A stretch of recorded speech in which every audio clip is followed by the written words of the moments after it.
Slab ఎవరు contractor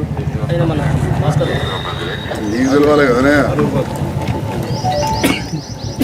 ఈ work inspector ఎవరు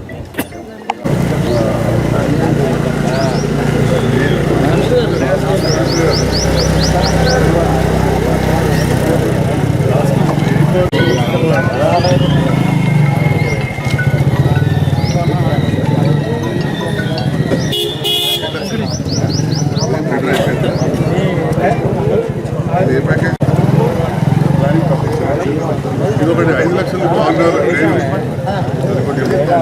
వాళ్ళకి చెప్పిన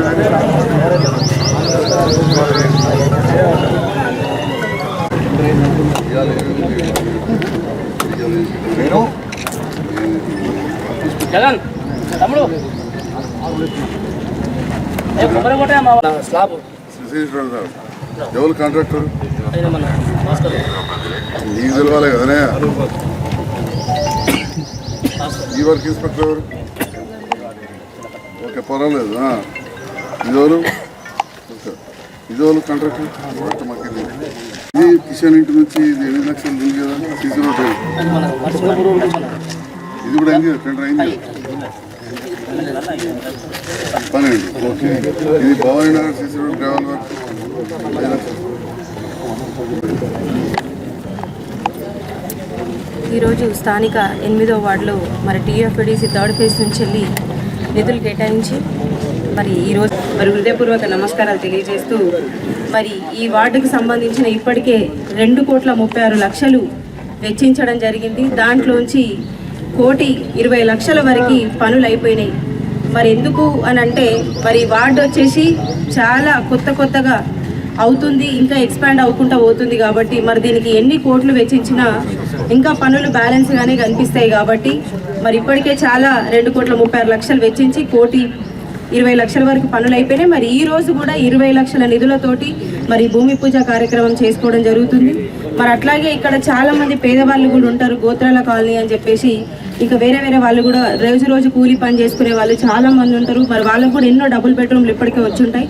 అట్లాగే ఇంద్రం ఇల్లు కూడా చాలా మందికి వచ్చినాయి. ఇక్కడ చాలా మంది అంతకుముందు వచ్చినప్పుడు కూడా మరి గుడిసెలు ఉన్నాయి, వాళ్ళు కూడా ఇల్లు కట్టుకోవడానికి పైసలు కూడా కావాలి గవర్నమెంట్ నుంచి అడిగినప్పుడు కూడా ఎమ్మెల్యే గారు మంచిగా స్పందించి ఖచ్చితంగా వస్తుంది, లోన్ వస్తుంది అని చెప్పడం జరిగింది. మరి అట్లాగే ఇప్పుడు రేపటి నుంచి రేషన్ కార్డులకు కూడా ఇక్కడ చాలా మందికి రేషన్ కార్డులు ఉండకపోవచ్చు. మరి అట్లాగే రేపటి నుంచి వెళ్ళి కూడా రేషన్ కార్డులది ప్రక్రియ స్టార్ట్ అవ్వడం జరుగుతుంది. కాబట్టి మరి అందరికీ ఇన్ని సంవత్సరాల కళ 10 సంవత్సరాల నుంచి ఎవరికి కూడా రేషన్ కార్డులు లేవు. అంతకుముందు కాంగ్రెస్ ప్రభుత్వం ఉన్నప్పుడు రేషన్ కార్డ్స్ ఉన్నాయంటే మళ్ళీ ఇప్పుడు కాంగ్రెస్ ప్రభుత్వం వచ్చిన తర్వాత రేషన్ కార్డ్స్ వస్తున్నాయి. కాబట్టి మరి అందరూ కూడా ఊపిరి పీల్చుకోవాల్సిన విషయం ఇది. ఖచ్చితంగా అందరికీ పిల్లల పేర్లు కానీ అందరికీ ఇప్పుడు రేషన్ కార్డులు ఎక్కబోతున్నాయి. అట్లాగే ప్రభుత్వం నుంచి ముఖ్యమంత్రి గారు ఎన్ని పథకాలు ఉన్నా మరి కరెక్ట్ టైంకి అందరికి అందజేయాలని చెప్పేసి ఆలోచనతోనే ముందుకెళ్తున్నారు. కాబట్టి మరి ఎమ్మెల్యే సంజయ్ గారు కూడా ప్రభుత్వంతో కలిసి పనిచేస్తున్నారు. అట్లాగే అది ప్రతి ఒక్కరు అర్థం చేసుకుంటే బాగుంటుంది. పనిచేయడానికే ముందుకు వచ్చారు, ఏదో చేయడానికి అని కాకుండా మరి ఖచ్చితంగా పనిచేస్తారు. ఇప్పటికే చూస్తున్నారు వచ్చి నుంచి ఎన్ని అభివృద్ధి కార్యక్రమాలు రోజు జరుగుతున్నాయి అనేది. మరి ఇట్లాగే సంజయ్ పనిచేయాలి, అందరి గుండెల్లో నిలిచిపోవాలని చెప్పేసి ఈ సందర్భంగా తెలియజేస్తూ మరి ఈ అవకాశం ఇచ్చిన ప్రతి ఒక్కరికి హృదయపూర్వక ధన్యవాదాలు.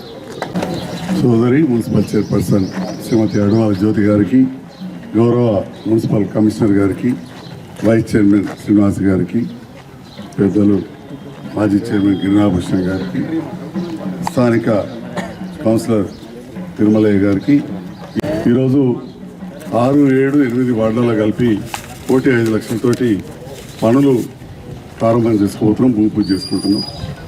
ఈ రకంగా అత్యధిక నిధులు మళ్ళీ కూడా కొత్త ప్రభుత్వం వచ్చిన తర్వాత కూడా తీసుకురావడం జరిగింది. రాజకీయాలకు రావడానికి కారణమే విస్తృతంగా సేవలు చేయొచ్చు. డాక్టర్గా ఉన్నప్పుడు కూడా సేవా కార్యక్రమంలో పాల్గొంటుంటే అందరూ తెలుసు. దాన్ని మెచ్చే అప్పుడు పిలిచి టికెట్ ఇవ్వడం, కొద్దిలో ఓడిపోవడం, మళ్ళీ పెద్ద మేటతో గెలవడం, పనులు చేసేందుకు మళ్ళీ గెలిపించారు. అప్పుడు కూడా నన్ను వాళ్ళు రాజకీయాలు ప్రోత్సహించారు. ఇప్పుడు రేవంత్ రెడ్డి గారి నేతృత్వంలో ప్రభుత్వం నడుస్తూ ఉంది. ఆ సందర్భంలో మరి మన ప్రాంత అభివృద్ధి చేయాలి, కుంటుపడద్దు అనే ఆలోచనతోటి, పైసలు తీసుకురావాలనే ఆలోచనతోటే నేను గౌరవ ముఖ్యమంత్రి గారితో పనిచేస్తాను. దానికి నిదర్శనం ఈరోజు ఇక్కడ కనబడతా ఉన్నాను.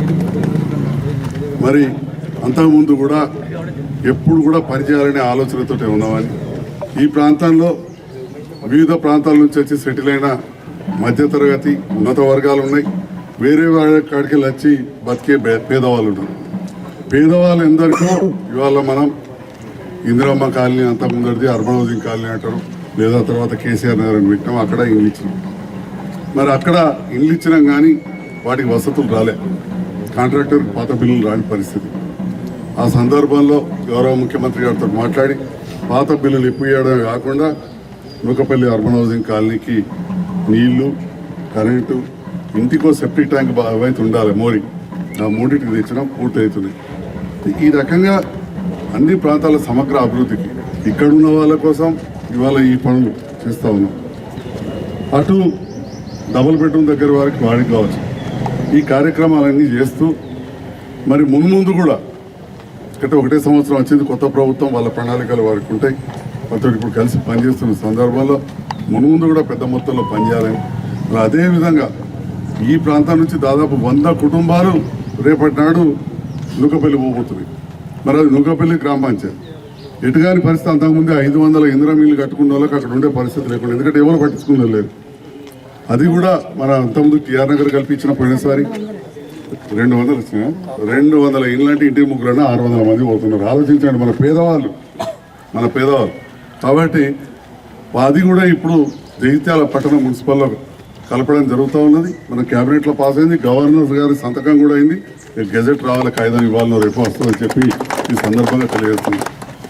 మరి ఈరోజు ఇక్కడ ఏర్పాటు చేసిన కార్యక్రమానికి ఇంతమంది పెద్దలు ఈ ప్రాంతం నుంచి వచ్చారు, అందరికి కూడా పేరు పేరున హృదయపూర్వక ధన్యవాదాలు తెలియజేస్తూ, మరి ఇది కొత్తగా నిర్మాణం అవుతున్న ప్రాంతం. గతంలో కొంత జగిత్యాలందరూ, కొంత ధరూరు అందరూ, బాధితులంతా కూడా జగిత్యాల కలిపిన, అంటే కొన్ని కఠిన నిర్ణయాలు తీసుకున్నాం. ఆ ఊరు వాళ్ళు ఏమన్నారు, గోవిందపల్లె మూత నుంచి తీసుకొచ్చి కలిపినాం, శంకులపల్లె తిప్పనపేట, కొన్ని ఒక ముందు ఆలోచన చేసినాం. ఇక్కడ చాలామంది విద్యావంతులు ఇక్కడ ఉన్నారు, ఎక్కడి నుంచి వచ్చారు. ఒకప్పుడు అదే వాగు ధరూరు వాగు అందరూ మూత కొత్తుండే మంచిగా ఉండే, ఇవాళ కల్మషం అయిపోతుంది, మూత ఇచ్చారు అవుట్ అయిపోతుంది. ఈ సందర్భంలో కొందరు ఆశ్చర్యపోయింది, ఏందబ్బా ఎంపీ చుట్టూ తిరుగుతున్నారు, ఇద్దరు కలిసి మళ్ళీ ముఖ్యమంత్రి దగ్గరికి అయినాడు.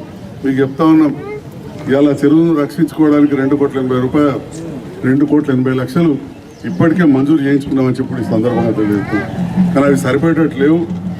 ఇంకా కూడా ఆ వాగోటుపల్లి పెద్ద మోరి కావచ్చు, ఆ చెరువులకు మురికి నీరు పోకుండా చేసుకోవడం కావచ్చు, పోయే ముందు శుద్ధి చేసి పంపడానికి ఎస్టీపీ కావచ్చు, ఆ నిధుల కోసం కూడా ఎంపీ గారు మేమిద్దరం కలిసి ప్రయాణం చేస్తూ ఉన్నాం. మా ముఖ్యమంత్రి గారు కూడా చెప్పారు, గౌరవనీయులు మన మాజీ మంత్రి విద్యాసాగర్ అందరికీ తెలుసు, గవర్నర్ గారి పుస్తకావిష్కరణలో దేశం ముందరికి పోవాలని చెప్పి మోడీ గారు కోరుకుంటున్నారు. దేశంలో భాగం తెలంగాణ, మరి పోవాలంటే కలిసి పనిచేయాలని చెప్పి ముఖ్యమంత్రి గారు కూడా కేంద్ర మంత్రులు గవర్నర్ల సమక్షంలో చెప్పారు. అదే బాటలో నేను కూడా ఒక అడుగు ముందరికేసి నడుస్తూ ఉన్నాం. తప్పకుండా మన ప్రాంత అభివృద్ధికి నిరంతరం కృషి చేయడానికే నేను రేవంత్ రెడ్డి గారితో కలిసి పనిచేస్తున్నా. అది ఓపెన్ చెప్పినా ఈ ప్రాంత ప్రజలు కూడా అందరూ కూడా తెలుసు, ప్రభుత్వంతో ఒకటి ప్రతిపక్షం ఒకటి ఉంటే ప్రశ్నించుడు తప్ప పనులు కావాలి.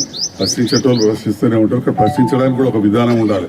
అని ఉన్నప్పుడు కూడా అధికార పక్షంలో ఉన్నప్పుడు కూడా కొంత ప్రశ్నించి కూడా పనులు చేసుకోవచ్చు. ఇప్పుడు మా కౌన్సిలర్స్ వచ్చి మమ్మల్ని ప్రశ్నించలేదు, మా ఇంటున్నామని చెప్పి రోజు భయపడుకుంటుంటారా, నాకు ఈ పని కావాలి ఎట్లా కావాలని అడగరా. అట్లనే ఇల్లు కూడా తప్పకుండా కలిసి పనిచేస్తామని చెప్పి తెలియజేస్తూ, మరొకసారి ఈనాడు ఈ అభివృద్ధి కార్యక్రమం కలిసే సందర్భంలో ఆహ్వానించి ఈరోజు 6, 7, 8 వార్డులలో కలిపి 5 లక్షలతోటి మన అంతరం ఊరికి పోయాను సంతూరు పోతే 24 ఫీట్ల తక్కువ రోడ్డు పెడతారు. లక్ష్మీపూర్లో మన వాలించాలి రోడ్డు పెద్ద చేసుకున్నాం. ఇవాళ మనం 12 ఫీట్ల మీద 18 ఫీట్ల మీద అంటే నేను కొత్త రూల్స్ చెప్తలేను, సంజయ్ కుమార్ రూల్స్ కావు. సంజయ్ కుమార్ రాజకీయాలకు రాకుండా ఇది పల్లెటూరు ఒకప్పుడు అని కలుపుకున్నాం. ట్రాన్స్ఫార్మర్ దిగడం పెద్ద విషయంగా రోడ్డు మీద, అప్పుడు చిన్న రోడ్లు ఎడ్ల బండ్లు పోయేటి కరెక్టే, అది ఖచ్చితంగా తీయాలి. తీసేయడం పెట్టాలి, ఎవరి ఇంటి ముందర పెట్టని ఎవరిది అది ఆ ఇంట్లో పెట్టి కొద్దిగా అది ఏదో తెలుసుకొని చెప్తే చేస్తాను. నాకేం బాగా నేను చేయిస్తాను. ఎవరి జాగ్రత్త పెట్టమంటే అది జాగ్రత్త పెట్టిస్తా అనుకుంటున్నా.